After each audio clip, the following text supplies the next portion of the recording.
Bunsoy. So ito yung pusa ko, guys. Ayan oh. Bunsoy oh. Shh. Bunsoy. Huy. Mr. Gray. So ito si Mr. Gray. Mr. Gray? Come on. Dito, akit dito, akit dito. Oh. Bunsoy. Yan sila mga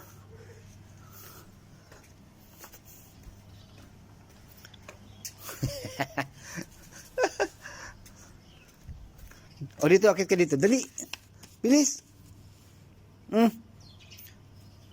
Mr. Gray, pag nandito ako sa labas, nandito rin sila. Hindi sila pwedeng hindi susunod sa akin. Ayan o. Sige, sige. Ayan na. Umakit na. Bunsoy. Huy. Bunsoy.